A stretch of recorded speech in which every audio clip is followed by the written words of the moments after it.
Hello, welcome back. It has been a while. This is Swapping Joysticks. I'm your host, Ben Ostwick, and joining me as always is Me. Ed Nightingale. Yes, that's me. It has been a while. It has been a long, long while. It has. This is the first podcast in our new home. Yeah, we have moved all the way to. No, I'm not going to say where, No, but let's not like say. we are here now. It probably looks the same behind us. Yeah, we didn't have that. We didn't have the big bookcase over there to the right. No. That wasn't there, but everything else probably looks quite similar. Yeah. And the this reason, this is the game collection. yeah, now you can see the game collection and also the Switch games, which are all like doubled up because now we've merged for the first. I never thought this would happen, I but know. Ed has actually agreed to merging his game collection with mine. Yeah, we had them on separate shelves before, and they were all in alphabetical order, which I bothered to do Mm-hmm. because you don't care, and I must have everything in order. So I'd probably go for like the most ones I use or most will be like on the left or on the right. You know, it's going to be somewhere where I can easily grab it. no. But now they're all together in one shelf, all alphabetized, and that means that we've doubled up on quite a few because before we met each other, we had a lot of the same games. That is true. Also, you might hear that we sound a little bit clearer, I think, because I changed some of the levels You slightly. fiddled with your knobs again. I did. The bass was a bit too high. And I was like, looking back at some of the old, some of the Let's Play videos that I'd uploaded, and I was like, I can't actually understand what I'm saying. Because you just sound like this. All I could hear was a load of real loud bass kind of. I do have a very deep voice. Well, you were doing some bassing a few days ago, weren't you, in choir? I try. Yeah, solo bassing. But yeah, like, it has been, yeah. I just realised we're both in blue t-shirts. Well, at least because you were going to wear a Death Stranding one, and I said, maybe not. No. You're not a shell. Well, I'm not a shell, but I just grabbed Although a you should t-shirt be. and it happens to be the same. Well, we've got so much to talk about. I don't know how long this podcast is going to be. Well, not too long. We need to get some sleep at some point. Well, I don't expect it to go into like the early hours of the morning, but we Okay. could, even though we probably could. Yeah. Because there is so much. But yeah, no, we're back weekly. Even though next Thursday is the Eurovision semi-final. So we won't be back weekly. Well, we will probably just record it on the Wednesday. Although I've got my will haircut, we? we'll do it Okay. after my haircut when I come back from that. Okay. No, we will because I know I need to. I wanna You're be in a back. podcast mood. I am, but also I think it's just good to sometimes have a break for a bit. Unfortunately, we decided. What are you trying to say, Van? I think we should go on a break now. God. A podcast break. We've just moved together. Yeah, we've merged our. Let's unmerge. And now you want a break? Our Switch. No, I think it's good to maybe like not do a podcast, like to do the podcast weekly, and then kind of after maybe 10 or 12 episodes or whatever, be like, okay, we're gonna take 4 weeks off, but let's maybe next time not do it when there's like the massive game reveals. There's the GTA 6 stuff coming out. There's a Switch announced. I mean, Switch 2. there has been a lot that's happened. I mean, the thing is, I've also you going somewhere. I've been away quite a bit, and I don't Yeah. say that to show off. I just mean from a practical reason. I haven't really been here, so Well, if we're in like one of our sessions where it's like, okay, it's 12 weeks of We're in a session. podcast, 12 weeks of podcast, I'd just replace you. Yeah. go for genuinely go for it. If you Meg want. would be amazing. Yeah, Yeah. any other journalist is better than me. I'll just so I'll go just for it. do a shout out as, oi, journalists, gaming journalists, if there are any left after Who wants to be my yeah. sub? You've never issued those words in your Wow. life, have you? But yeah, no, we've moved, and oh my god, it was the worst. It was the worst thing ever. That move. It was generally one of was- the worst days of my life. Yeah, I was about to say that. Like, I've never. So the previous one of the only like moving day that I remember that was worse than that was when I moved from Zaragoza to Barcelona, which completely is 10 times worse because I'm not moving to Barcelona. But like, it was 40 degrees, and I moved into a place on the 4th floor, and there was no lift because it was too small for that, and also like the actual stairwell was really, it was all uneven because it's like rocks that have, well, not rocks, but like stone steps that have kind of been eroded and stuff. Yeah. And by the time I was genuinely, and I was quite fit then, like I was not as chunky as maybe I am now, but I was like genuinely like I'd been in a shower because it was just so sweaty. But I remember at the end of that being like, I've lost about 3 stones in sweat. But this was just 10 times worse. Yeah, this was hell. I mean, They we took were forever to moving. arrive. We did. We can now announce that we were living in Croydon, and we've moved out of Croydon. Thank God, So, don't ever go there. to be honest, moving out of Croydon was like the equivalent of moving to Barcelona, but it was, yeah, it was just the worst time. Why was it so bad? Well, we didn't have a lift, and What we were floor on the were we- 6th floor, so there was a lot of lifting and two guys that were driving and helping to lift, but were quite slow. They only took the time. They took like 4.5 hours. They were very nice, but they were and careful, which I appreciated, but they were very slow. So yeah, it was about 4 hours to pack up the flat, and that's after they were about 4 hours late. Yeah, And we were just sat in the flat surrounded by boxes thinking, what do we do? Because there's nothing that we can do right now. honestly, I would never, ever, ever in a million years recommend any van. So we use that, and they apparently the people that Just publicly out them. I will. The people that delivered, they said that apparently any van pockets 70% of the fee, and they only get like 30% of it. So I'm like, oh god, I would never use them again. But they said that they would arrive between 10 and 12, and then they got there about 3:30. And I was kind of constantly on the phone to them, being like, "Where the hell are they? There are people here, your parents, who'd come to help." My parents came to help, and we just kind of sat around being like, well, we've come all this way to help you, and now this is happening. And I felt guilty. And I'm like, we've got to move like an entire 2-bedroom flat with furniture into a van. Which might as well be a 4-person house. The amount of shit that we've got. The amount of technology and stuff. And, most of which is behind us now. But then when we're moving all of that, and like then obviously drive it quite not a short distance really, and then unload it as well. It was really, really late. We were done by I think about 11 at night. And it cost about 600, was it? It was far too much. It was about £600 it cost to deliver. And then I called them up, and I was calling them up, and they're like, "Oh no, we'll sort out compensation, afterwards. We'll sort out compensation afterwards." And then like a day after, when my fingers, like, I finally got feeling back to my fingers, and like I wasn't just, lying down from absolutely drenched, soaked, and absolutely knackered. They were like, "Oh yeah, we can offer you a £20 off if you'd like, a £20 refund." And I was like, "Sorry." Well, to which I wrote a very passive aggressive email and said, "With respect, I think you've missed a zero off that, at least." You were 5.5 hours late, and also they decided to go for an extra 1 hour. They clearly went to Mackie D's. Yeah, which I suppose they did need the lunch and stuff, but it was also also maybe tell us that when you book something to someone to come and like move at 10 till 12 in the morning, and then by the time they've unloaded at the other end, it's kind of midnight. It's a bit too much. Yeah, and also the 4 hours that it took for them to pack up the flat, where I had a system of, right, mum's going to be in the flat and she's going to pass stuff to me and you, we're going to pass it to the guys, then they're going to like working our way through the building without a lift. And my poor dad was stationed by the van, because obviously they leave it open and anyone's walking past, and I'm like, I'm not having my stuff here. So my dad was stationed there, stood there in the cold for 4 hours, just literally stood staring. I got him a latte. You did, but then he needed a wee. Yeah, because it goes through him. Bless him. Same. So I felt guilty for him. That's why he appreciated the Burger King that I got him. But we live in a much nicer place now. We do. And it's only on the first floor, thank God. And there is a lift. There is a lift. Even up one flight of stairs. Yeah, if we really want it. And yeah, it's just so nice to be out of all that. The only problem is the internet here is not as good as it was in the old place. The old place had 1 gig up and down. This is 70 down and like 17 up. Maybe on your computer. When it's plugged in. My computer does not like it. Well, when it's plugged in, it's good. But I did express my interest for super fast broadband or whatever. I hope you expressed that very strongly. I did, and then they were like, "Oh no, we have absolutely no plans. You're not even on the list of like potentials in the future." And I was like, "Oh, great."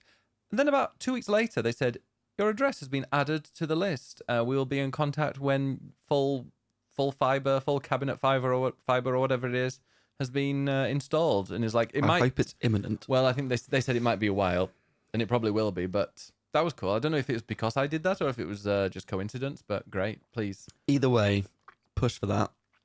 Yes, we will. I want proper internet. But none of this shite. It has been quite a trip. We're going to be talking today about your trip to Japan, because you've been to Japan for a second time. I have. Did you know I've And- been to Japan? And we will also talk about the Switch 2 and kind of maybe what we've been Get playing. your mug out, Ben. Oh, my mug. Yeah. Well, A Nintendo Switch. Oh, another, Ed going and playing the Switch 2. I Another did- thing that I wasn't invited to. sorry. Yeah, we'll get it all out of the way this episode. Then next time I can. I don't want this to be like Ed showing off episode. Oh, no, I'm no, just- don't. I will stop you from doing that. I'm That's just fine. doing my job. No, It's that's not- fine. I'm not. If you see me rolling my eyes, I'm turning green. I'm here to inform people Yeah. and But answer because your you're- we don't have anyone else's. Well, I don't have any questions. Okay. But yeah, not about Death Stranding. I don't want to know anything about it. Okay. So let's talk about. I mean, the big news is that the Switch 2. Oh no, we'll start with yours because it's kind of your personal thing. Like, we'll start with Death Stranding because Switch 2 might end up going on a while. So tell Okay. us, you went to Japan, you went to play Death Stranding, and it was great. Cool. Yes, I went to Japan with Sony with a load of other journalists, not my own. Yeah. Um, Some that I really like, and you wouldn't take a picture with. well, the thing is, like, I found it quite humbling that I went to this event and there were journalists from all around the world that were there, and there were people that recognized me, and I'm like, I'm just me. Like, Yeah. why do you want to talk to me? One half for Um, swapping joysticks. Is that what they said? Exactly that, yeah. So yeah, it's nice to be part of that, and then it's a little bit weird to be like, can I have a selfie because my boyfriend really likes you? So I Really? decided not to do that. Dan Riker is one Is of your the. favorite? Well, he was not my favorite, but he was on. Because I'm your favorite. He was on my he was on my favorite podcast. So the Giant Bomb, for those of you who don't know, Giant Bomb was R.I.P.. shut up, don't spoil it. Jeff Gersman is a legend in kind of gaming critics and media and like making podcasts and reviewing and all that.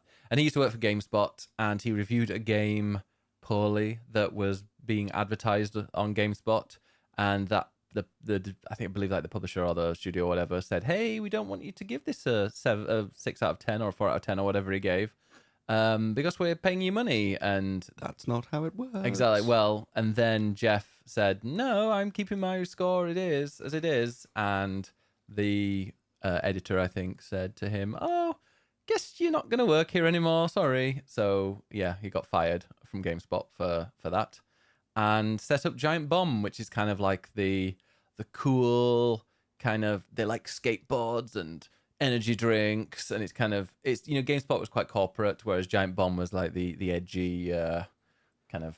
A skateboard's edgy. They used to be when Giant Bomb Okay. was big. And anyway, no, so they set up their own. They had a Giant Bombcast, which is Bombcast, which was their weekly podcast. And I don't know, it just grew to like such a really cool and a really kind of devoted audience. And I got into Giant Bomb because they used to do loads of quick looks. Like I said, so much of my stuff is kind of imitated from stolen from Giant Bomb. Like the quick looks, they do the reviews, their podcast, they start with like how they've been, then they talk about what they've been playing, then they go into the news, and then they finished with emails, although we don't get any emails. No but, one like, emailed us. even the actual the format of it, like the reason that I started the Click Click Play podcast, and before that was The what? Click Click Play. The what? Before that was Pretty Flycast, which I thought was great. Had Oh, a no. cool logo and stuff. But those Pretty fly. Cast. Cool. yeah, back in the day, it Were was you skateboarding as well? exactly skateboarding. And so the reason I started those was because I really enjoyed Giant Bomb, and I was like, I want to do that. I want to talk about video games with fun people. Mm. Although unfortunately didn't have them at the time. You got lumbered with me now. Now I got you. But no, so like Giant Bomb and the heyday of Giant Bomb had Jeff Gersman on there, like Vinny Caravella, there was Brad Shoemaker and Dan Reichert, who then you met. And I was like, oh my God. I did walk past him at Gamescom last year, but I'm not that weird that I'm going to be like, oh my God. But you wanted me to I be. did think, no, I was like, it was very cool that you were there chatting with him and It was. got He's to lovely. know him. He Yeah, is exactly. lovely. And I'm like, wow, this is somebody that I've like listened to for probably about 300 hours. I've heard his voice in my ear, maybe more. Wow. So yeah, it was. To be cool. fair, everyone on that trip was lovely. Except, No one. oh, okay. I thought. No, everyone was lovely. I'm trying to get you to say something. It more. was a mix of there were, I think, 4 from the UK. There were a few from the US, a couple Who's your from favourite? Australia. I'm not going to tell you that. There was a couple from France, a guy from Spain, a couple from Italy, a couple from Germany. Eurogamer Germany as well. Boo. Shout out to Alex. Oh. And a load of Japanese media as well. So how many of you in total? I think it was about 30. Okay. I think. All right. Not that special then. Well, we all had designated numbers, but I don't know what was the final number. What number were you? 16. Okay. Legal. So Don't know what it is in Japan. it was a very interesting trip. So basically, I was there for 4 days in the studio. The trip overall was 6 days with traveling either side. But it was 4 days in the studio, which was 4 days of just playing Death Stranding 2 solidly On the beach. And the thing with, I mean, maybe people don't really know how previews normally work. Usually it's a day, or maybe you're there for 2, but that one of those days will be a travel Or half a day. Well, yeah, it might be, you know, If it's local, it's half a 2 day. days, but you arrive on the first day, so it's a travel day because everyone's traveling at different times. And then you have the actual day of the preview the next day, and then you all leave in the evening or something like that. And you usually get, you know, an intro and presentation for like half an hour, and then maybe 3 to 4 hours of playing it if you're lucky. Maybe a sort of a one-on-one interview if you're very lucky, or group Q&A, and then that's it. And that's your day. And this was 4 days. We got to play 30 hours of this game, which That's is like a more long than game. like so many games even are on their own. And this was about 40% of the Because game. you've just finished Clair Obscur, and that was 30 hours, wasn't it? Yeah, that was 30 hours in total. Wow. So we got 30 hours to play Death Stranding 2, which is just a huge amount of time for a preview. And I can see why they wanted that, because they really wanted us to get stuck into the game, and there's a lot to see. And I'm not going to talk about story at all, so I'm not going to spoil anything for Good. you. But the story is sort of doled out in little chunks, so you need to play a decent amount to sort of really get into it. So I appreciate that. Do you feel like 2 hours with that, you'd be like, I don't know what that was? Yeah, after 2 hours, I'd be like, well, it's no different from the first game. Why am I here? And sure, I'll take a trip to Japan. Why not? So yeah, it was a lot of time with the game, which is very, very unusual, and I think speaks to how confident they were in it. I mean, I did have a couple of bugs actually. I didn't mention that. Oh. Well, there was a little bug where it wasn't coming up with the button prompts. So it was saying like you need to press whatever button to do this, but it didn't show the symbol of the button. So I was like, I don't know what button to press. And that then they were because like, they were I think you maybe- should switch it off and on again. And then Is it that worked. because they were porting it for other consoles and they had to change the controller icon? No. Okay. It's definitely PlayStation. It's definitely only. PlayStation 5, yes. And we were playing it on base PS5s, not even a PS5 Pro, Yeah. and it looked incredible. That's good. I played it on performance mode, which was silky smooth, and just it looked Even on so performance. good. Yeah, like just things like the skin details on character faces and the environments and the textures are so detailed. The lighting, it's got a day-night cycle. Yes, finally a looks day-night amazing. cycle. That was like my first question. I was like, A, is there a day-night cycle? You're like, yes. And I was like, B, is there weather? And you were like, yes. And was that embargoed? What I guessed? Can I say what I guessed? But you were saying that there's like natural. Well, you can guess, and then I can like say yes or no. And are there natural, not natural disasters, but is there extreme weather, an extreme phenomenon in this? Yes. Okay, interesting. And is it just random when that happens? Yes. It's not like a specific thing, I think there are moments that are Oh, yeah. scripted. but some of it is just like you might be shit out of luck. I can't wait for this game. And there's so much that I want to tell you because my general thoughts on it were that I wasn't the biggest fan of the original. I really love the Metal Gear Solid games, so I appreciate what Kojima's about. That he is very sort of singular in his vision of games, and he does things very differently, and I appreciate that. It can be a bit hit and miss. And for me, I wasn't the biggest lover of Death Stranding. I appreciate a lot of what he was trying to do. I really game like ever. the sort of the Strand gameplay and the sort of community vibes. I love that. And the art of Death Stranding 1 is incredible. Yeah. But I was less keen on the storytelling specifically. And I came away. Now, maybe it's just you've played it for 30 hours and you've gone to Japan. Isn't it nice? It's not that. I can be independent. Yeah, but can I just? You didn't like the first game. Can I say back in? So I actually used to do. Obviously, go. had a million podcasts. When I was younger, we used to do a politics one with my friend Arnie, and we used to have Twitter Twat of the Week as a little segment. Are you going to do this now? I'm bringing back Twitter Twat of the Week. Twitter Twat of the Week. I'm not going to name them because A, they don't deserve it. Well, they do deserve it, but A, they don't deserve the promotion. But also, I don't want to like create pylons or anything like that. But this Twitter Twat of the Week says, replied to you after your fantastic write-up, I imagine. I didn't read it. You didn't read it. Didn't read it. I clicked on it, though, so I gave you a click. Thanks. They said, they need to stop letting folks like you who don't enjoy the first game be the one to cover the sequel. This happens way too often. What do you mean it happens way too often? What?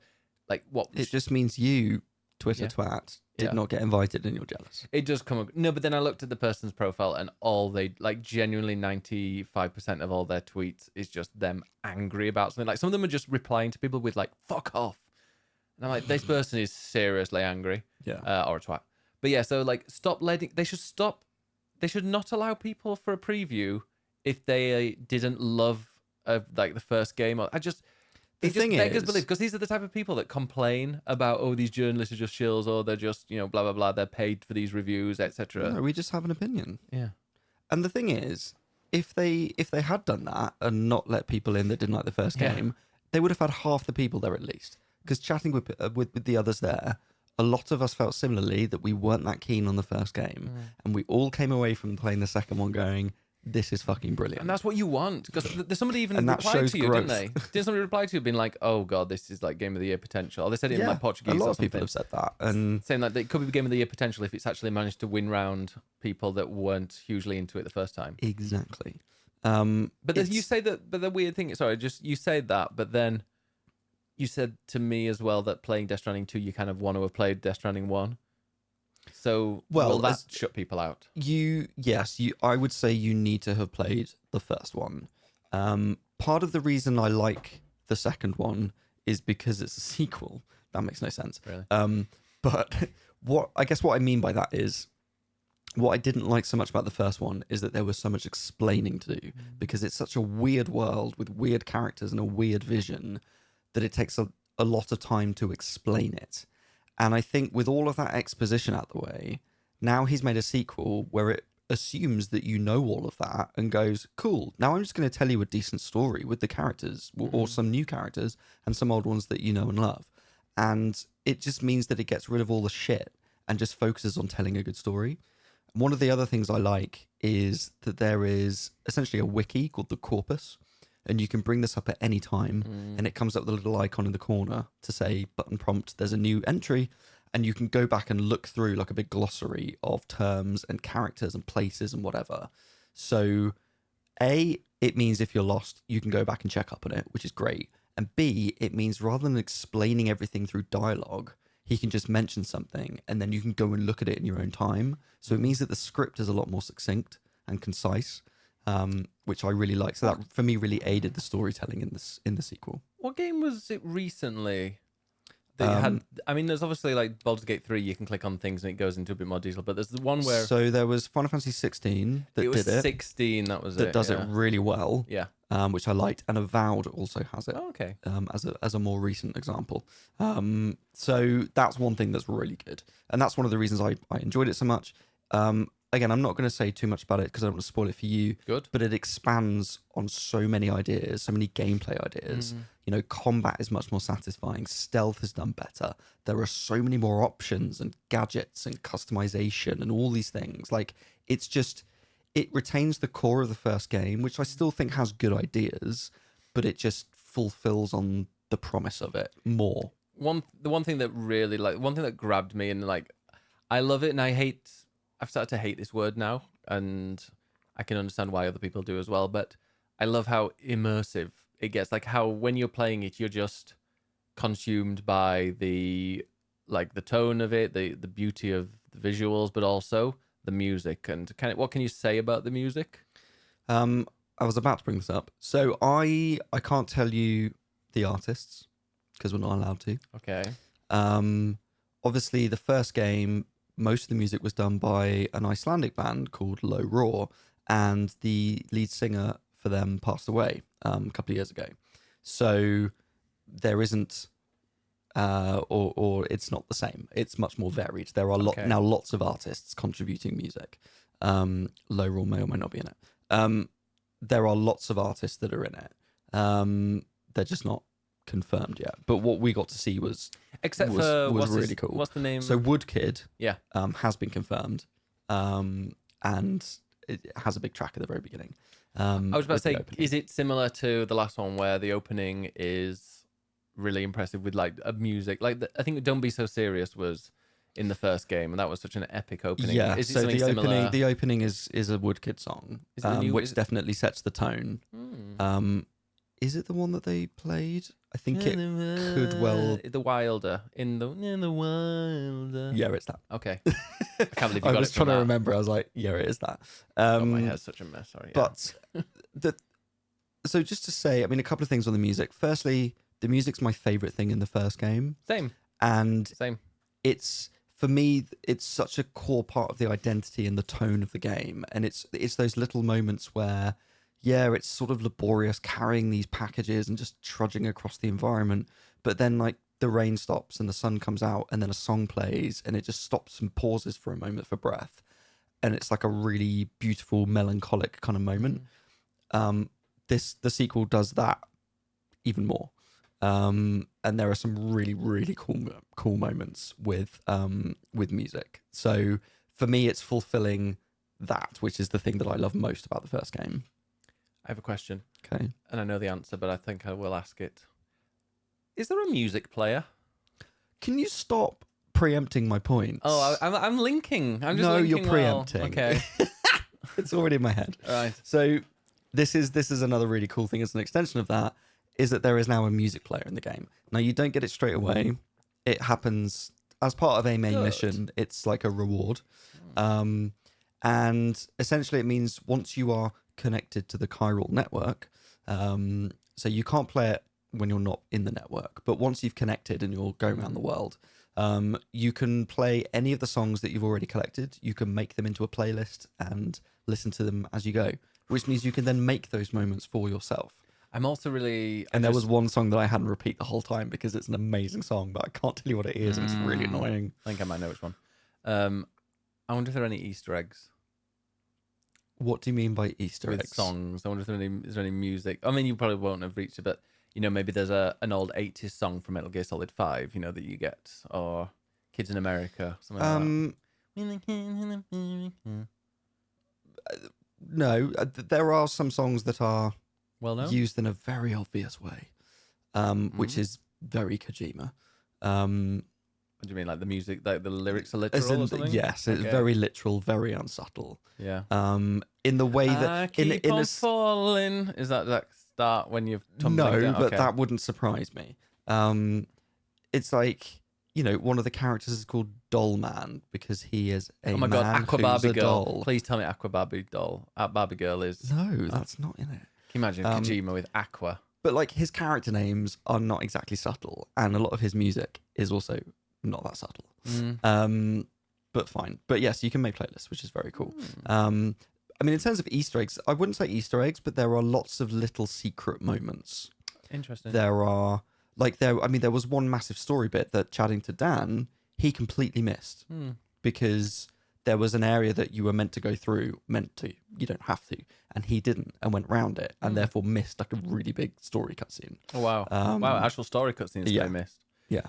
Interesting. But then there are lots of little moments, like Dollman, for instance. All I'll say is you should play him his favorite songs.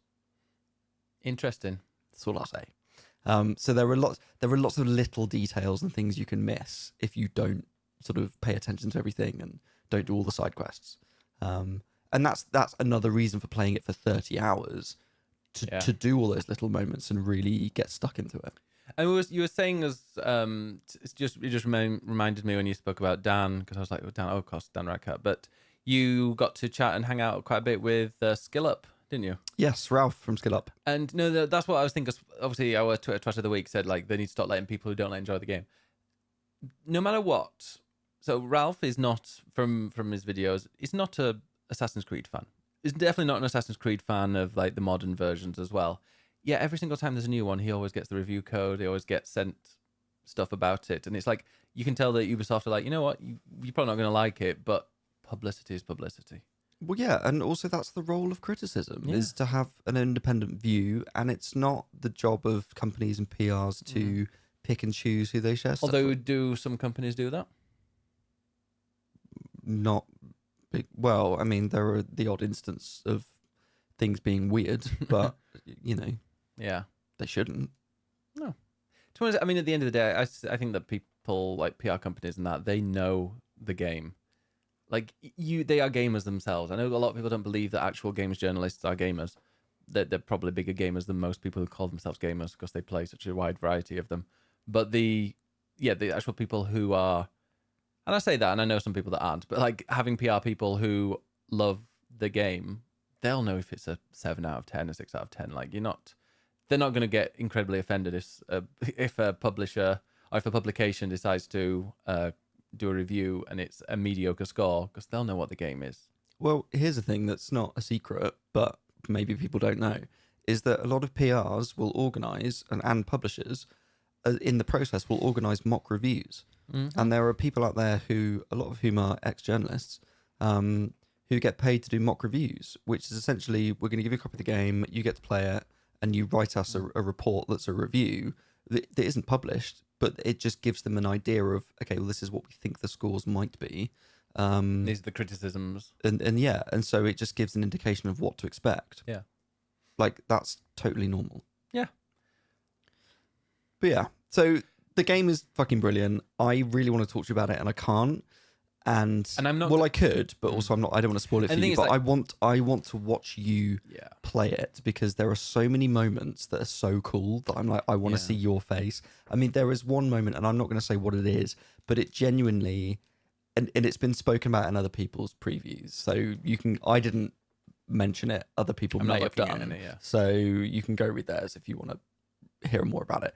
But there was one moment that was just one of the most visually spectacular, striking things that I've ever seen.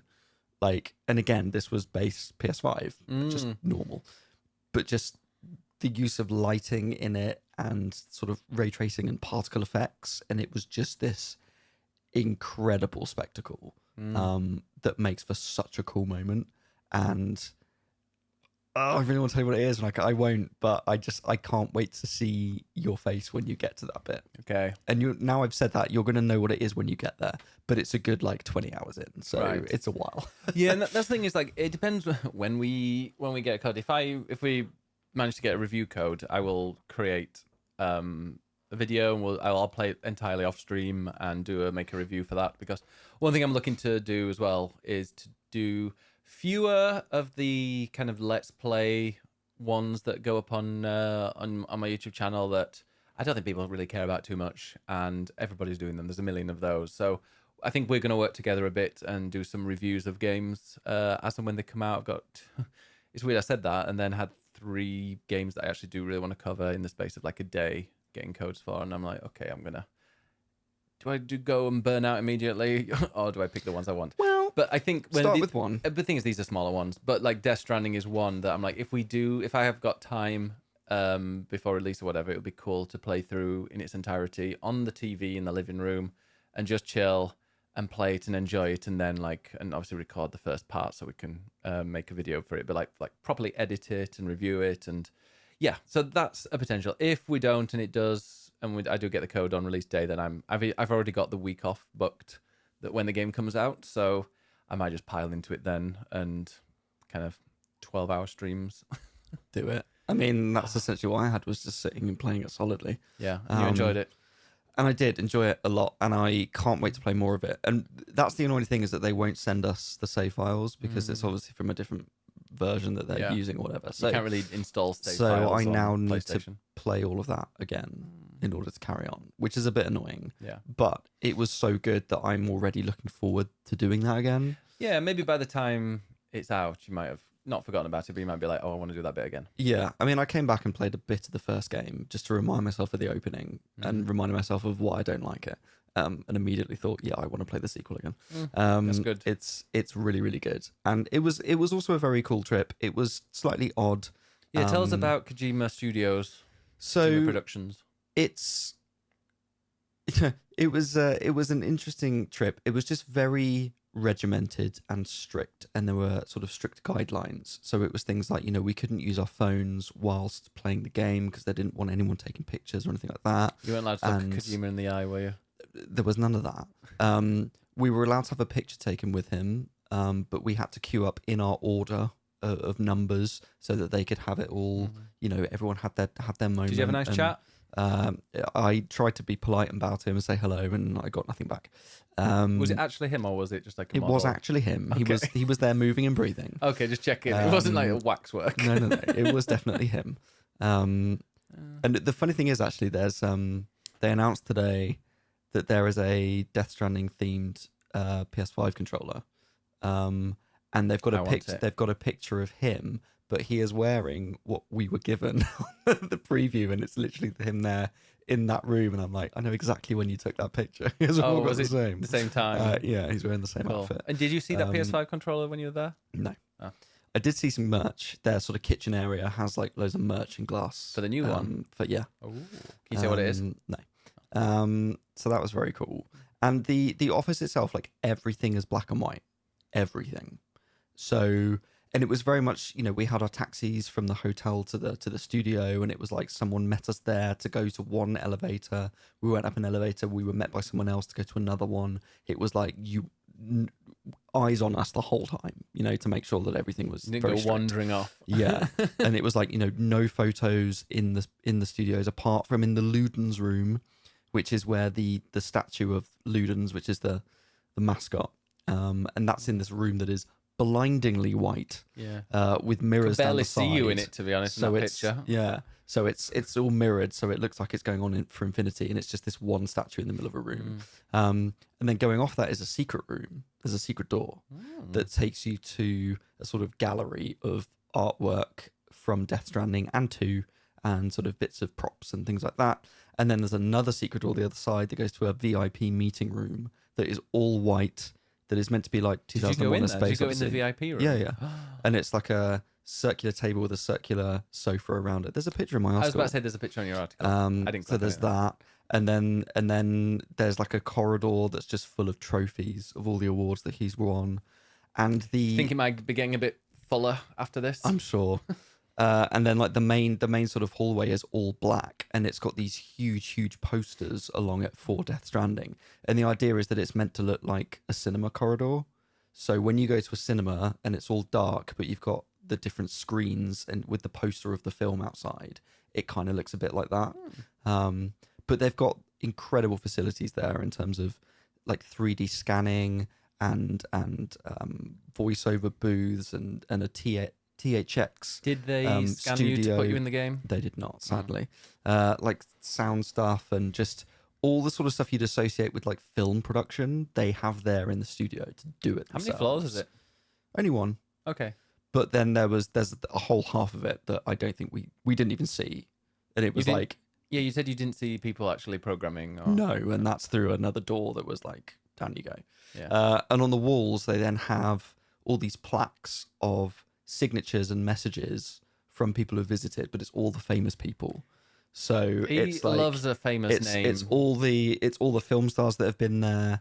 So people from the game, but also other people, sort of famous people, famous musicians, famous people from the industry. Like Neil Druckmann's on there and whatever. Jeff Stelling, not Jeff Stelling. He's Jeff Keighley. Jeff Keighley. Yeah, Jeff Stelling's from Jeff Keighley Saturday, was on isn't there. he? So it's all these people leaving messages like, "Hey dear, you're so amazing. You're such a genius." Did you get to meet Jeff Keighley? I did. And how is he? He was there for the first day. Ah.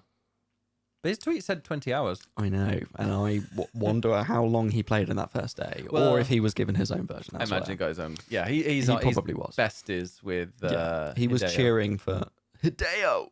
Does he pronounce it like that? Yeah. Oh. Yeah, that was funny. He seems quite a lot. He's Mr. Video Games, though. Yeah. He didn't really integrate with everyone. No. So he does his own thing. Whereas, yeah, no, it's sad. But then there's like, you were with like big people. I mean, you're a big person in the industry, not height wise. I'm not.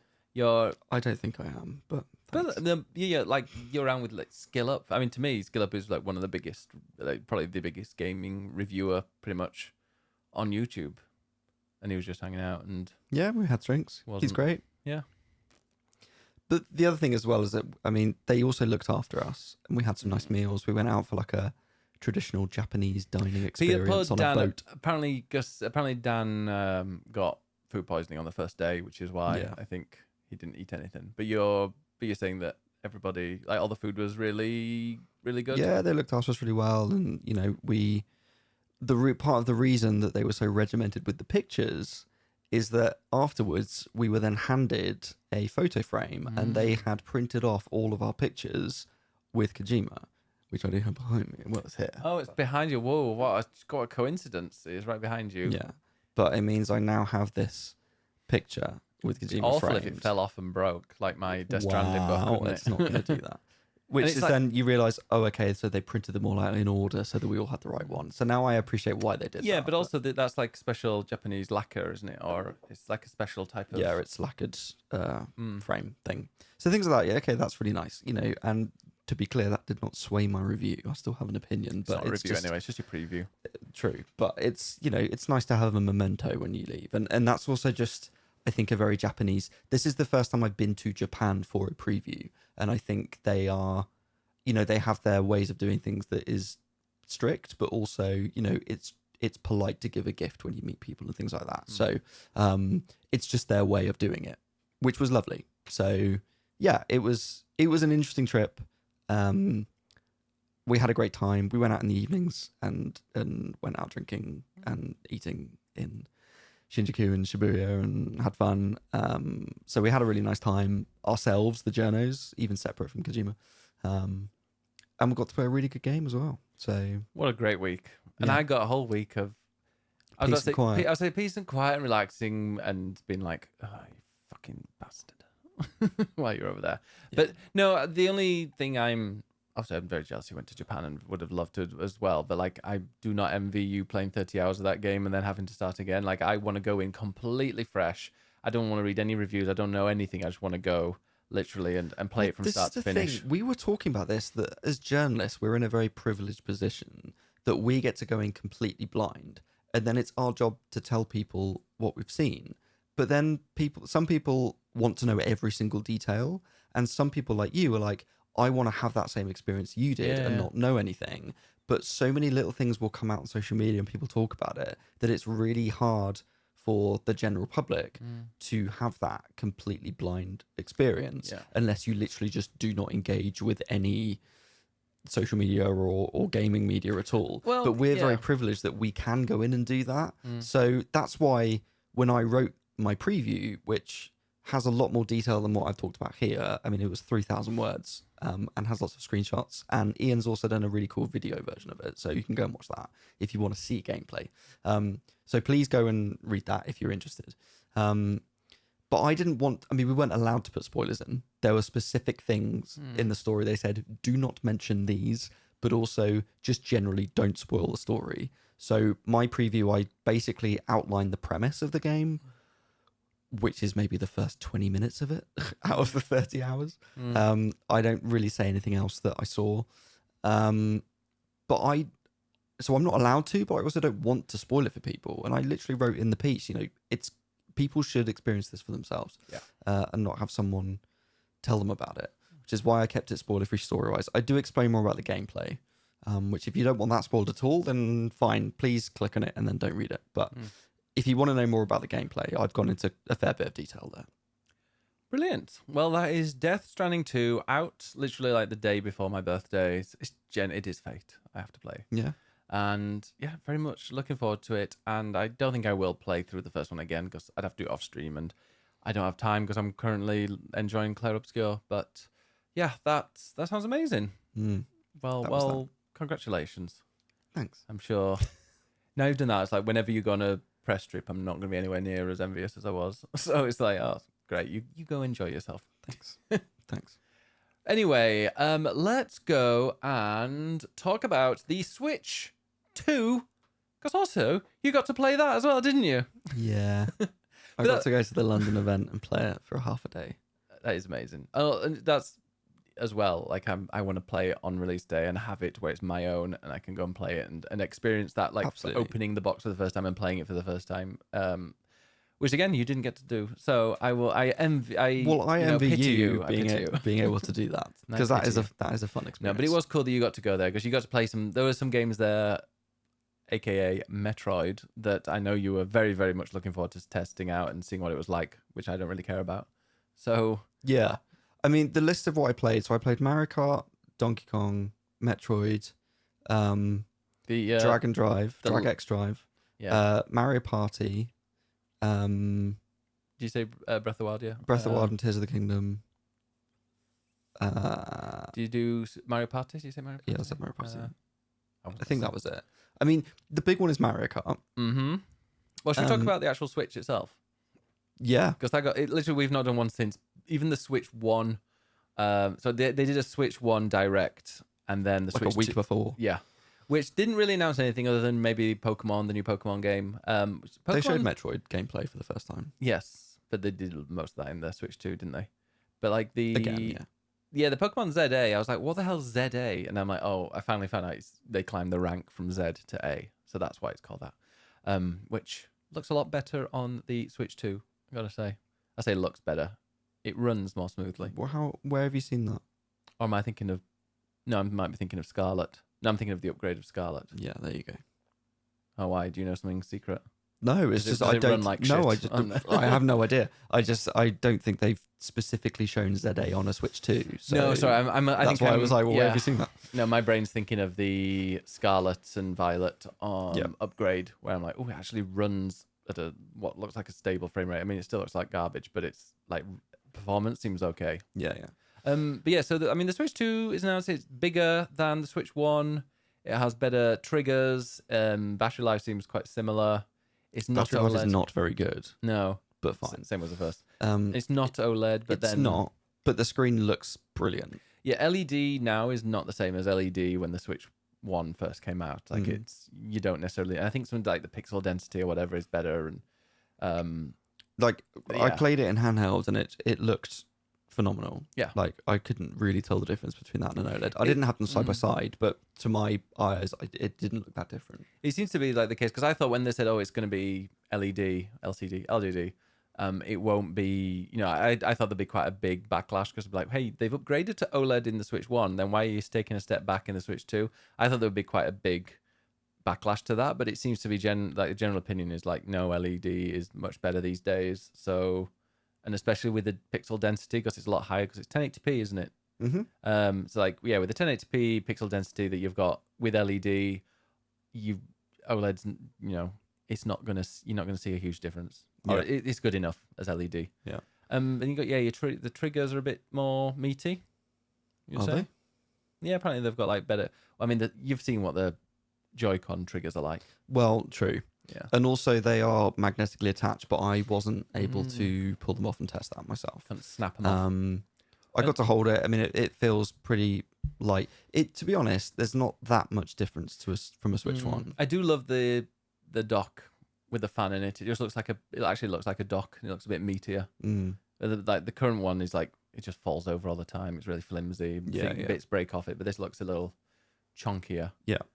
One of the, I guess the innovation, and there are very few, but one of them is the mouse mode for the Joy-Con, which effectively means you can snap it off and then you can turn it on its side and then use it as you would a mouse, and the shoulder trigger button becomes like a mouse click button.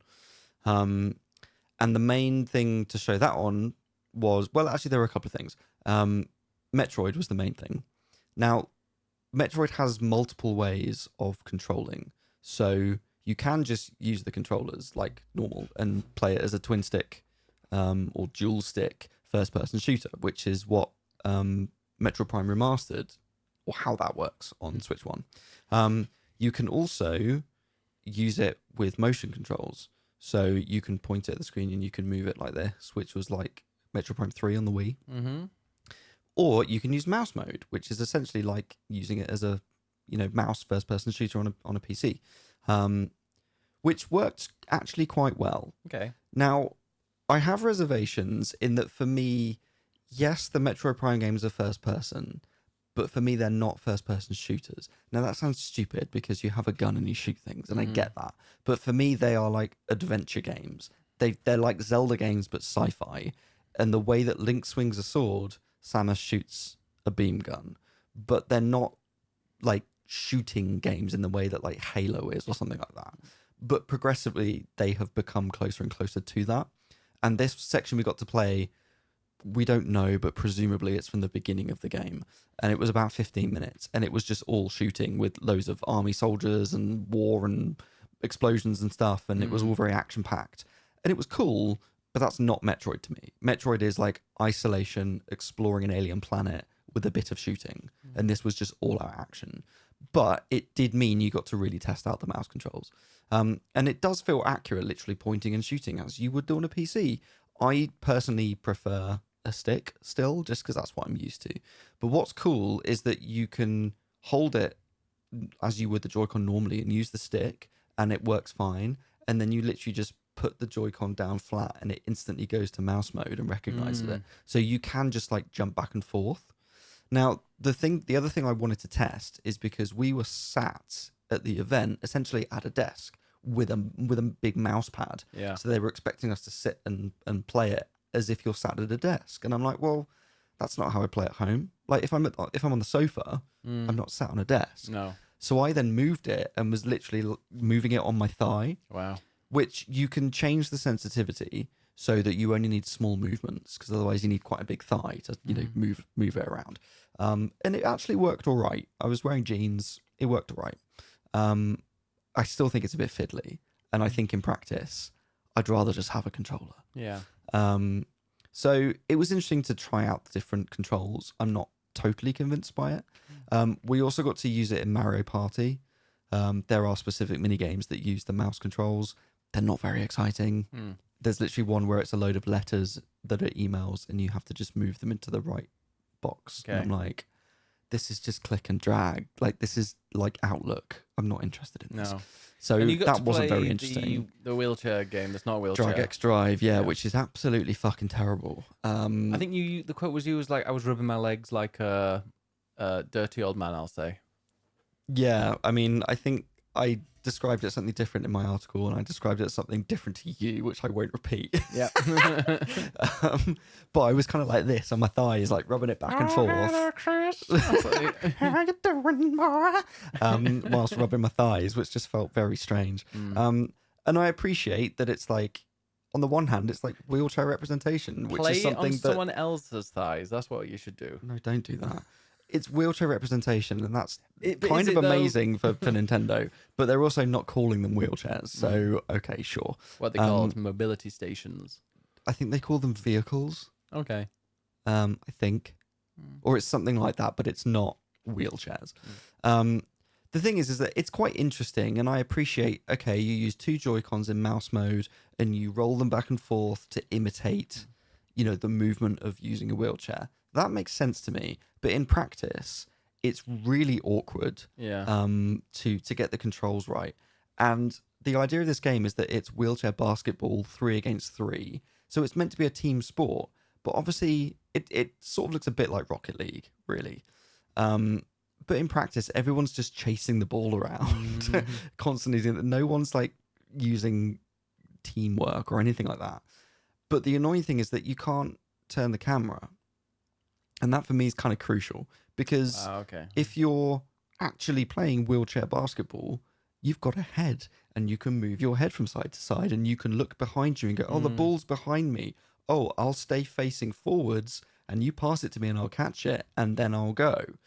You can't do that in the game because you can't move the camera. So if you want to see behind you, you have to physically turn the wheelchair around, see what's going on behind you. Oh, they're coming this way. Okay, turn it back again. Right, now let's go. And so it feels really slow and laborious, by which point people have gone past you.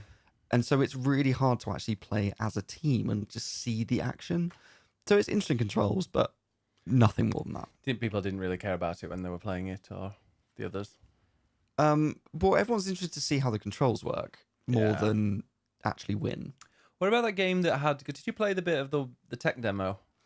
I saw that and I didn't play it because I thought that looks dreadful and I'm not interested in it. But I saw people playing it. Yeah, playing it. It's still it. I know everyone's had their opinion on it, and it just boggles my mind why they are charging money for that, which is just a tech demo. Yeah, it should be part of the software. Mm. It's essentially the instruction manual but playable. Playable instruction manual, but we're going to charge you for it. And they're like, oh, we put a lot of time I and think effort it's a into it. £5. But they're like, yeah, $10, I think, so whatever, £7. But they're like, oh yeah, but there are a lot of people that have been put, time and effort into making this, and it's like that's not it. Like the Astro's Playroom had probably just as much time and effort put into Probably it. more. Yeah, and that game was a packing game. Like you cost it into the price of the console. Well, this or is whatever. why Like Reggie's come out saying I was behind Wii Sports being a packing for the Wii, and that's the reason it was so successful. Yeah. So, Like this game doesn't even sound like it'd be successful even if it was a packing, because it looks quite boring. yeah. But still, it baffles me. Yeah. Why? The Zelda games look incredible. This is why I've paused it. I'm currently playing Wind Waker. I've gone switched from Tears of the Kingdom to playing Wind Waker on Wii U at the moment because I'm waiting for the Switch 2 version of Tears of the Kingdom. Yeah, which doesn't always have the best frame rate, and it looks incredible. It's like a different game. It's genuinely amazing. And the thing is, part of me is thinking, they've got this brand new console, but what they've done is upgrade a load of existing Switch games, which isn't the most impressive thing to show off your new console. But equally, those games are brilliant, and it's a great excuse to play them again. It's just a little upgrade, isn't it? Do you have to pay for those? I think some are free and some aren't. And some are free with the Switch Online, aren't they? Maybe. I think Zelda might be I free. can't remember exactly. Yeah. Now. They had Kirby as well, which looks great. Kirby has new levels in it as well, Yeah. so there is some stuff. Because there's some that just Mario like, Party as well. Jamboree is obviously a Switch game, but that has new mini games. And yeah, stuff like there are that. some upgrades. That's like there's this Nintendo Switch 2 version, and then there's a Nintendo Switch 2 like proper. Oh, there's like a one that's just increases the resolution, like Zelda or whatever. But then there's things like Kirby and Mario Party, but they are going to charge quite a bit more. I think for it, like is it $20 or £15? I think it's like a tenner. I think it's a bit more for the ones that have actual Okay. extra content in there, like a lot of extra content. Because did you say Kirby's extra levels? Was it you that said that there's quite a lot to it? Yeah. Yeah.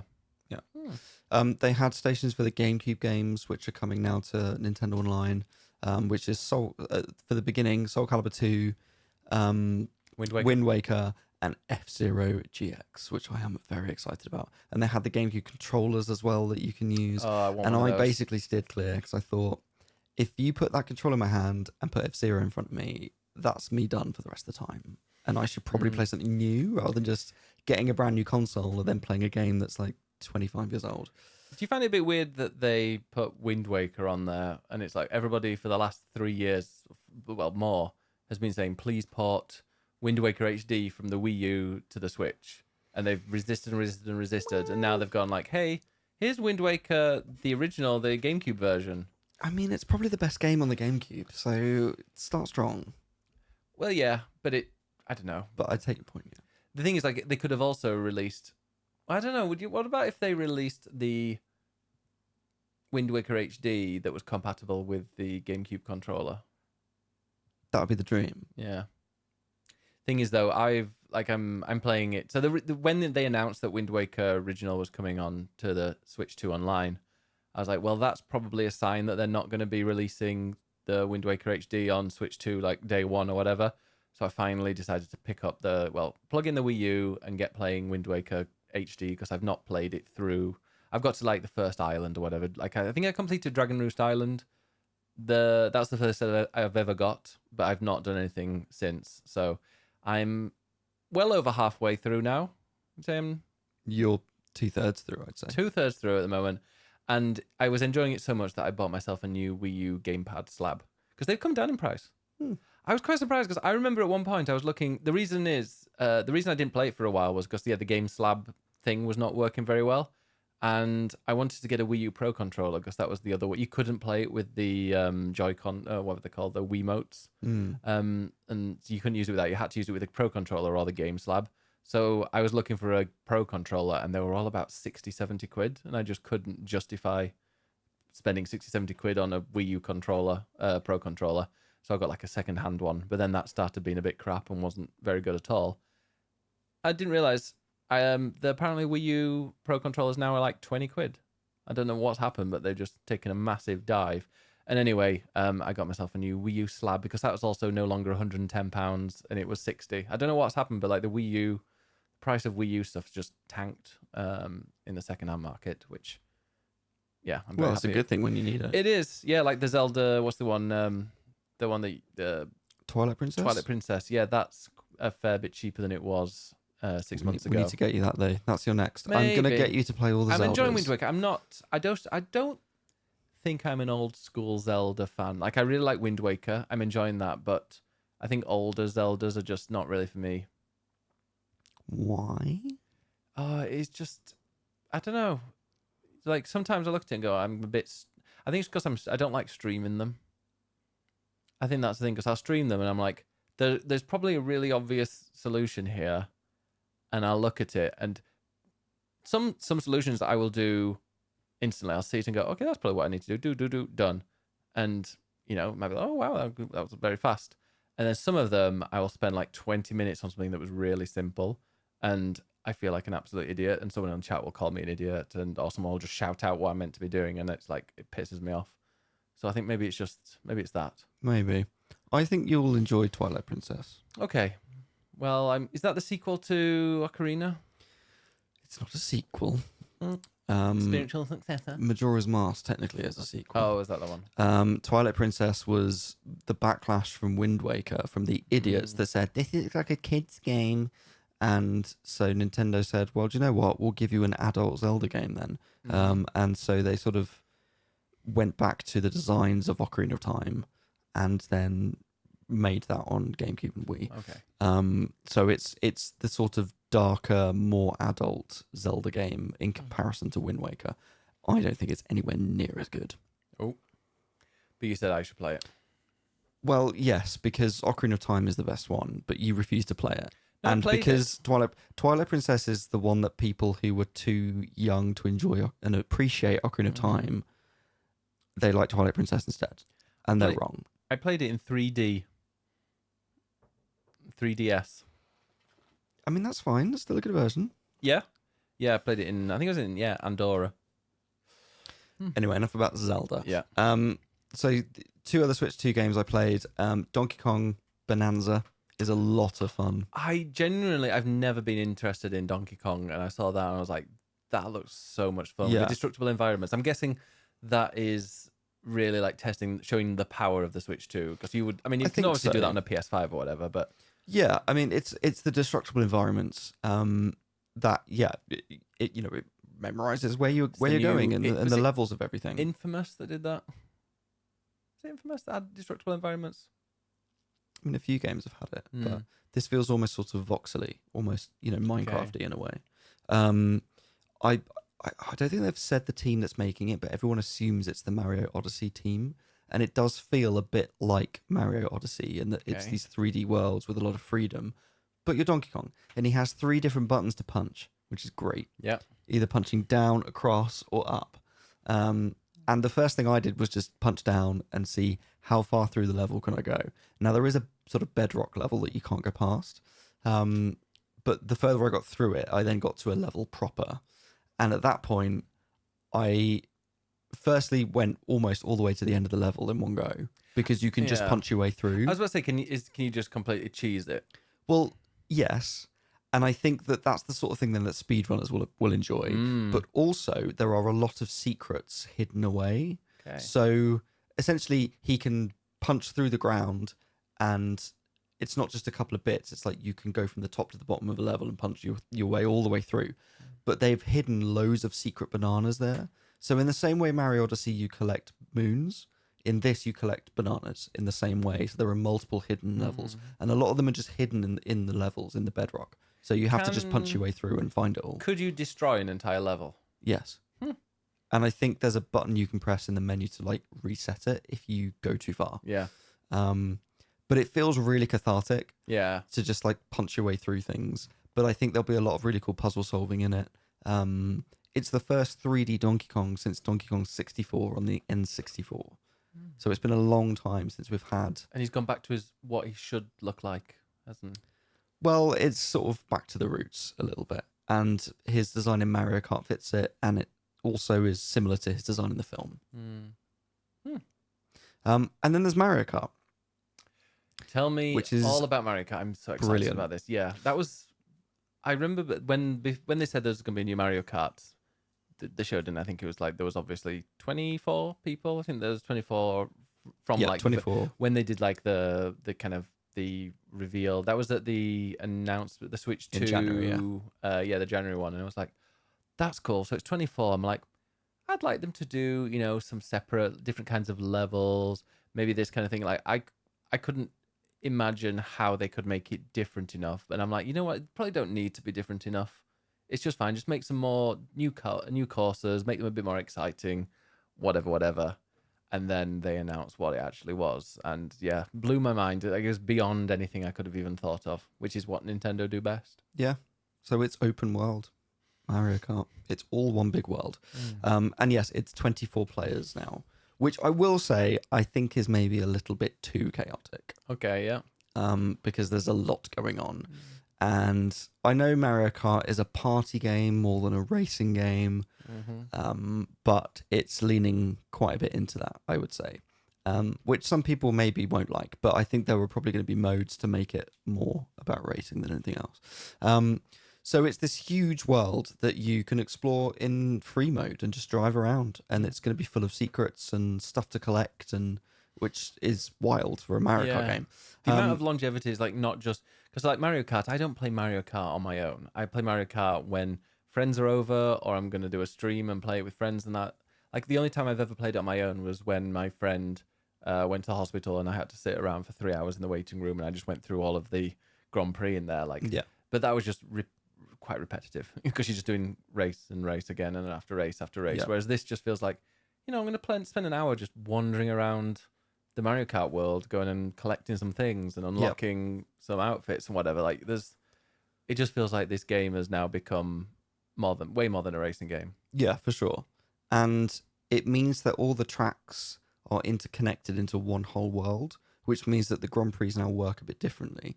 And I didn't really get to see this in the preview because they had. So as we walked, so we arrived at the event and we queued up to go in, and then we walk in your session time, and they all applaud and cheer as you walk in, and I'm like, this feels a bit weird. Yeah. And then I don't think they realized that there were quite a few journalists there. So oh god, yeah. The guy's like trying to tell me about, and my colleague, we were there together, and he was trying to tell us about Mario Kart. I'm like, so have you played Mario Kart before? And I'm like, who the fuck hasn't played Mario Kart before? Come on. And then he was trying to tell us about the Switch, and I was like, dude, I'm pretty sure I know more about it than you do because I've written articles. Like, he was trying to talk about the internal memory, and we couldn't remember how big it was, and we were like, yeah, it's however many gig it is. Like, between us, we knew.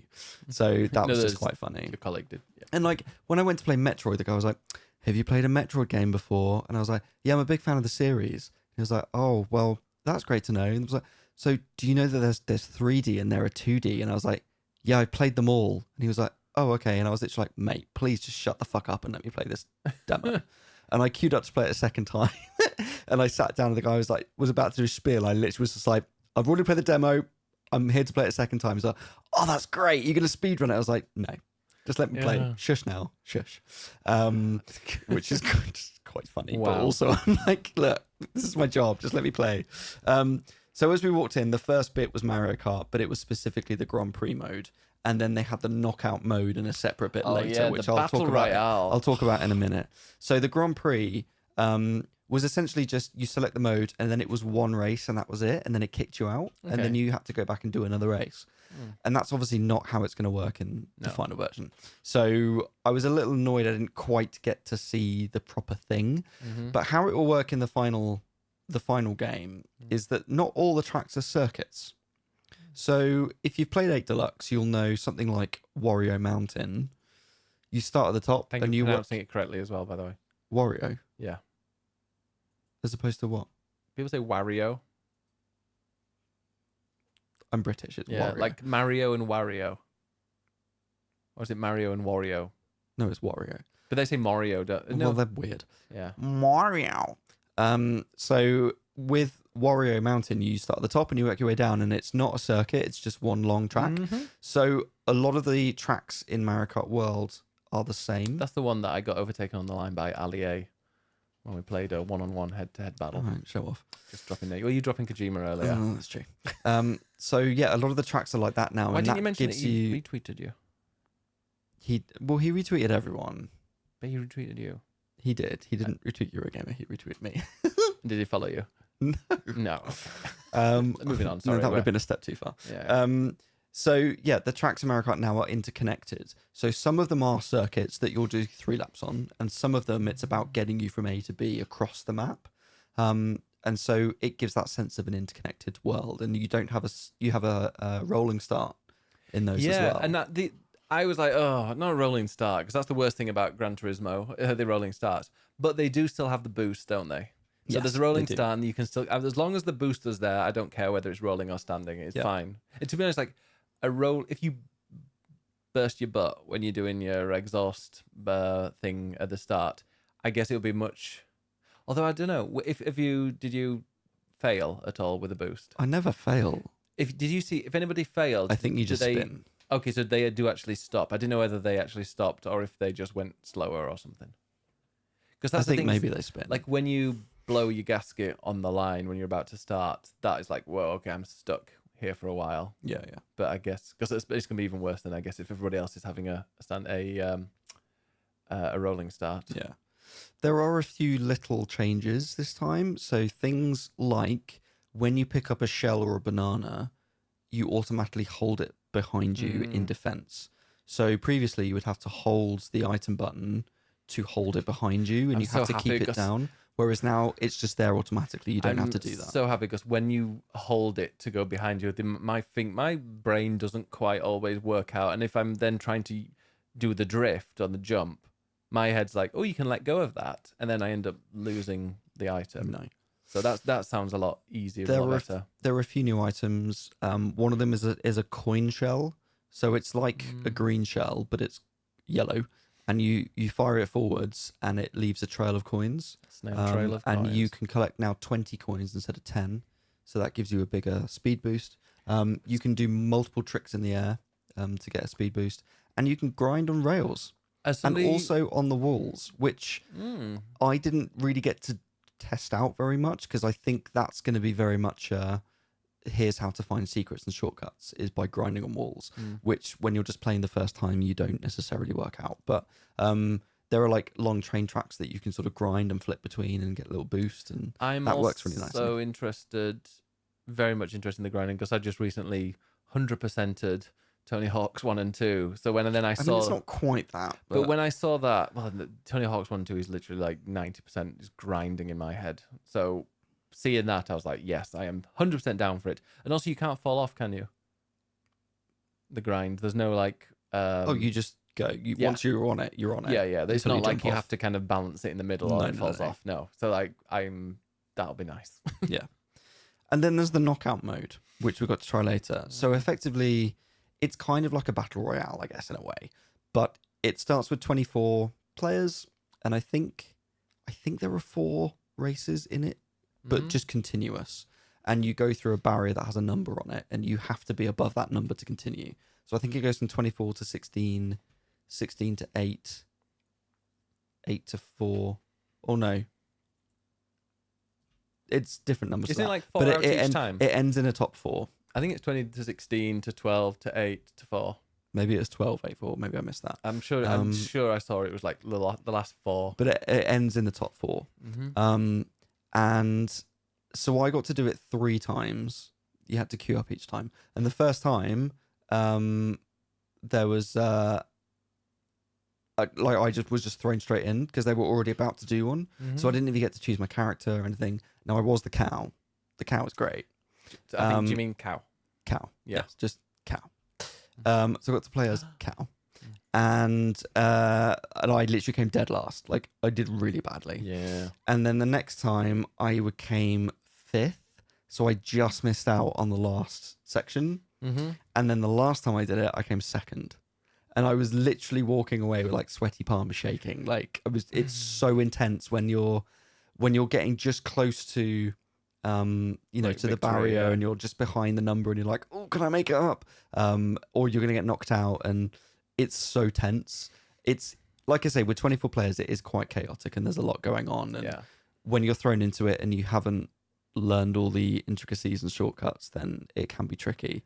Yeah. But there is a great satisfaction in being in third place on the last one and then getting a golden mushroom and just cutting the corner and boosting past and coming second, which was great. And do you know who was third, who I just beat? Go and tell me. Joseph here. Mm. And he was fucking angry. And I didn't know. No. But I walked past and he was like, oh, damn it, I came third. And I was like, I came second. He was like, it's you. That is. So that was fun. The thing is that when it comes to kind of battle royale games, generally, like I've played horror games, I've played Alien Isolation, all terrifying. I've never ever had my heart rate as high as when you're in like the final three of a battle royale game. Like I'm playing PUBG and there are only like 2 other people, but you don't know where they are. Genuinely, like I've never ever won a battle royale game, a solo one. I've never won it because my hands generally get so sweaty I cannot hold a mouse. Yeah. Like I genuinely can because I never get sweaty palms. You know me, I like dry hands, but the amount of like tension and just stress near the end of one of those. So I imagine, God, my Yeah, I'm like gonna I was just like tense, be a mess. concentrating so much, like do not fuck this up. And when it's Mario Kart, you're like a red shell could come at any moment and screw you over, and then you've lost. Can you imagine So that can be shells really annoying. only? The shells Well, only. exactly. It'd be very annoying. But also the Nintendo staff there were like cheering us all on. It was like every time they did it, it was like a freaking esports tournament or something, and they were all cheering and screaming for us. And someone walked in a cow onesie, and they were like, "Cow, cow, cow, cow, cow."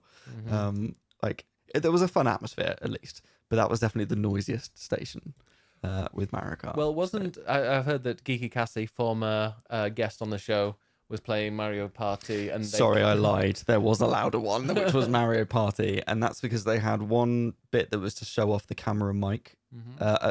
Camera mic.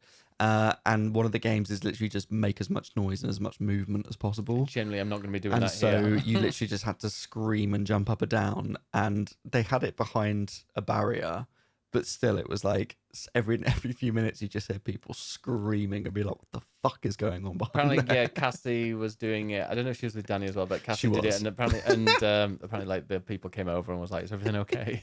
Yeah.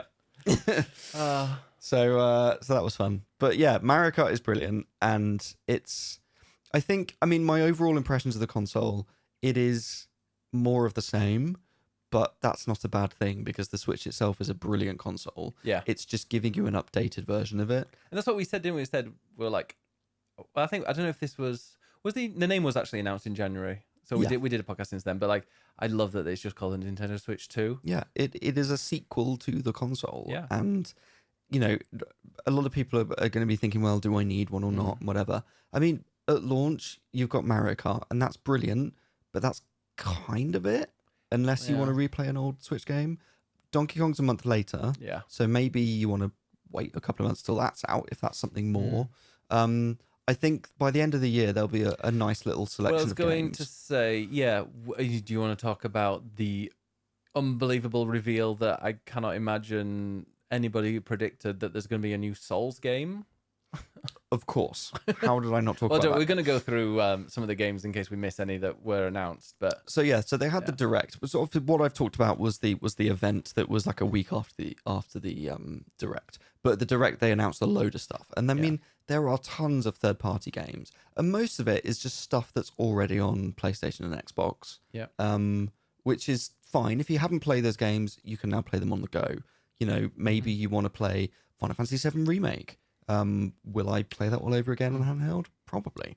The Welcome Tour, don't worry, is also a launch type. They're the only two Nintendo ones. Is Mario Kart World and the Welcome Tour. The rest, like Split Fiction, Hogwarts, Survival, Kids, and other like stuff. Yakuza 0, which is a really old game. Yeah. And yes, it's director's cut, and that's nice. With but English voice, which I didn't realize wasn't in the original. But and then down the line, there's the Zelda Warriors game, which is going to be a sequel to Tears of the Kingdom, or prequel. I think.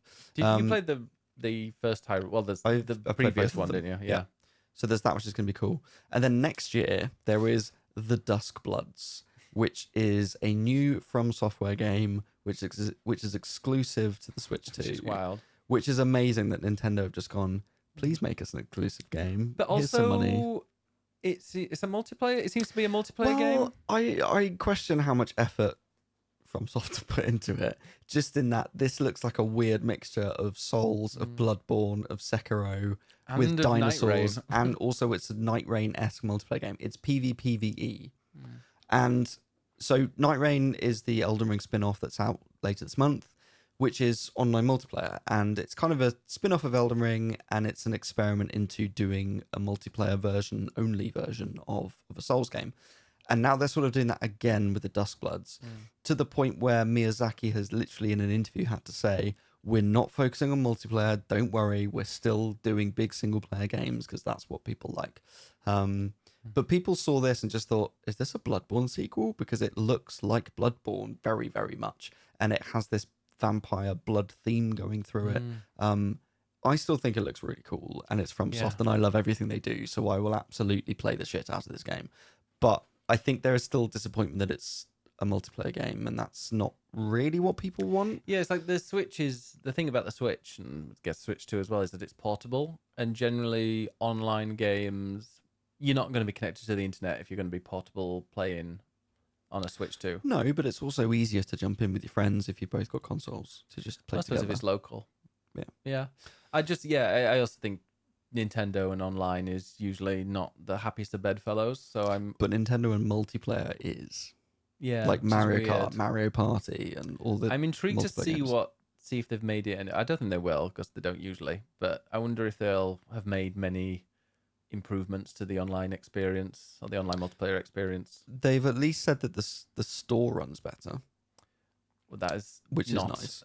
Nor Well, is it, no, but I'm just thinking in terms of online things. because I mean Mario Kart. Well, the lobby is you drive around in the lobby, which I quite like. But it still looked like almost the identical Well, menu of like you join a friend's team, you create this, and you create a lobby, and The lobby is basically free roam. So because you have that, we had that in the knockout mode. So whilst it's waiting for 24 people to connect, you just drive around the world. and you can unlock your items and whatnot. Yeah. But no, that I liked. It's just like when you looked at the menu of like the multiplayer menu, it looked almost identical to the multiplayer menu in Mario Kart 8, like versus, and there's this, and there's online, and you can create your friend's party room or whatever. Yeah. So they've not kind of reinvented the wheel, but did it need it? Maybe. I mean, that's the Switch 2 console. Like it's an evolution of the first one, and maybe that's not for everyone, but in 2-3 years time, this is going to be the console to have. So Do you think for me and for you, I guess, like I want to be there at the start and I want to have it, which is why we've ordered it. Do you think there'll be a Switch 3? Well, that's the thing. Like they've never had a sequel console. They had the NES, which then became the SNES, so the Super NES, but it wasn't NES 2. Yeah. In the way that they've got Switch and Switch 2. So does that mean that this is the console now and that it's just going to be Switch 3, Switch 4, Switch 5 like PlayStation is? I don't know. Yeah, well, no, we'll see, but I'd be down with that. And they can still change things, but they can still make it. They can make it different if they really want it. They want to change. Maybe something like I don't know the Steam Deck or this new Xbox thing, which I think is just a ROG Ally. But like if new technology comes around that makes it so they're like, hey, they can really innovate on something, go for it. But I don't know. It's nice. They need to build the Switch, which they already have, but like get that brand name, and that's the thing. Is like you get the Nintendo Switch. Yeah, for Like, sure. that's I mean, the name. that's where you play That's Mario, synonymous. Zelda, Yeah. Metroid, all the exclusive games. On the Switch. You need it. Not the Nintendo console, it's the Switch. Yeah. Good for them. But so Dust Bloods looks, quite interesting. I thought I wasn't there unfortunately, but did you squeal when you saw that? A lot. Yeah. Yes. Yeah, Kirby Air Riders, Donkey Kong. Yeah, the upgrade packs they have. But yes, I think the prices are different for which one they are, for how big the upgrade is. And also the prices are the same in the US despite the tariffs. But might still go up. Yeah, I feel like they've already got a fair bit of stock over there. And once that's out, Mm. it's going to go up. Yeah, I've also ordered a Switch 2 Pro controller because it just looked a bit nicer. Do you know what? I mean, I will say playing on that, it feels so nice. It feels more premium, I would say, than the Switch 1 controller. You can Yeah. use the Switch 1 controller, but the Switch 2 one feels premium. I like Nintendo doing that because, like, I don't know if Xbox do that, but I think they might do. But I do find that Nick, they do like forwards compatible. So the Wii U, you can use the Wii motes, and not just necessarily on the Wii games, but you can use the Wii motes for the Wii U, and so like being able to play it.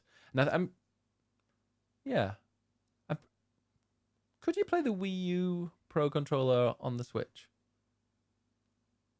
No. No, I don't think so. It's good to do. I don't know, forwards compatible. I noticed that Nintendo did it before with the Wii motes, but good for them. The one thing I haven't ordered, which I realised once I was there I probably need, is a case. Yeah, because you move yours around, don't you? Mm. Also, what do you think of the C button so you can kind of stream your game in like one FPS? We didn't get to test that. Yeah, we ordered the camera though. I think it's well, you did. Mm. I mean, it's a nice integrated thing rather than needing to use Discord for a call. But in practice, is it going to be really bad quality? Maybe. Yeah. So not super fast. Excellent. Right, well, we've done Death Stranding, we've done the Switch. I think we'll end it there. We're not going to really talk about what we've been playing because it's already an hour and a half long, this. Fair enough. But, yeah, we'll be back next week. We'll probably record it on the Wednesday after my haircut, so I'll be nice and fresh. Okay. And that means you will have played more Claire Obscure. Yeah, hopefully. So then we can talk a bit more about that. We can. We won't talk. I mean, that's the game we've both been playing. Well, I've played and you are playing. Yeah, So. but people who, there's certain points, well, there's a certain point so far for me, and I'm sure there are many more in the future where big things happen, but we will talk about stuff before that about. So We won't spoil it. we're not going to spoil anything, but we will talk about that. I'll probably talk more about Wind Waker because I don't know if I'll have finished it by then, but I will have played. You better have. By Wednesday? No. You better have. Probably not. Unless you want me to stream on Monday. That's your stream day, so I won't. Yeah, don't do that. So, yeah. I need to finish Sekiro. But yeah, if you're listening to this, by the way, on Friday when it goes up, then tomorrow is Biggest Vision on the BB After Dark Twitch channel, so go and check that out. Ed, do you have any plans for this next week, apart from pretty much, getting ready for Eurovision? That's obviously the most important thing. And Biggest Vision on Saturday? I'm currently playing South of Midnight, which I'm getting through, so I will hopefully finish that by next week. I'm enjoying the music that I can hear. It is cool music. I'm gonna go play a bit of that in a minute. Apart from that, no, I've got a lot of work on. So I've got lots of so the last podcast was about San Francisco GDC, and I've still got stuff from that I haven't written up yet. Wow. So I've got Lazy. I've got some really big features with multiple interviews that I need to put together. So yes, I have a lot of work on. Brilliant. Yeah, and I'm just Biggest Vision on Saturday. I'll do some Wind Waker on Sunday, depending on the hangover. And yeah, Tuesday. Oh, I joined the work softball team. Oh dear. We have won one. We Did you win it? No, they were injured, so they forfeit. But Well, it so you counts as a didn't- win. No, I It don't think that counts- should count it at all. counts as a win. No. Our first competitive game of the season, we got a win. Also, I've taken up running, and now I've got shin splints, so I can only go running like once every week while waiting for it to recover, and then go and do it again until the shin splints happen. Excuses. I would love not to. Thing is, like, I'm going running, and I'm like, because I'm doing the Couch to 5K, and it's like, oh, you've now got 3 minutes of running, and now it's 3 minutes of walking, and now it's 90 seconds of running and stuff. The actual running part, absolutely no problem whatsoever, and I'm actually quite enjoying it. And it's like, it's nice to be out in the fresh air and doing it. And before, when I did it, the very, very first run of the very first week, I couldn't do a 60-second run. Like, I was like, I am dying. And now I can do like 3 minutes, no problem. It's just the next day, I'm like, oh, my shins, I can barely stand. It feels like it feels like somebody's trying to snap my shins. That's not ideal. And it's not a good feeling. And so I need to work on them. Maybe I'll go in the gym and go on a treadmill where it's a bit softer. But I don't know. I just want to let me run. I want to go and run and get healthy and enjoy the outdoors a bit. But my legs are like, no, we're not used to that. Sorry. Yeah. We've decided to make your legs out of glass. But yeah, so I will do what I can with that. And yeah, just it's all about Eurovision the next week. We'll have some nice bunting behind us as well from Saturday till next Saturday. And yeah, I guess we'll see you then. See you next week. Ed, Yeah. where can we find you? You can find me at Ed Knights or Ed_Knights on socials. Yeah, more on Blue Sky these days than Twitter, although I am still on there. Yeah. And I now have a very popular tweet thanks to Kojima. Yes. I'm everywhere, biggest Bennis. I'm just thinking we've got a couple of games I've been given to do reviews. Maybe I won't do reviews. Maybe I will play them for a fair bit and then we'll do a quick look. I think they're more suitable for that than a review. Let's talk about it. Yeah, so I might. There will be things going up on YouTube that will involve editing and much better than just me uploading Twitch streams. So yeah, go and keep watching. Also, I do co-working streams. So if you're kind of bored during the day, 3 times a week I go live at twitch.tv/bonusbenus. That is bonus BONUS, and you can go and just hang out with us and chill during the day while we work. Mainly you, but yes. What do you mean? You say we, and I'm like, well, it's mainly you. Oh no, we as in like the collective we. The community. The community, yeah. Okay. So yeah, check us out. Go to swappingjoysticks.com. Thanks very much for listening. And if I don't see you through a week, No, we're not doing that. I'll see you next week. Yep, we'll see you next time. Thanks for listening. Bye. Bye.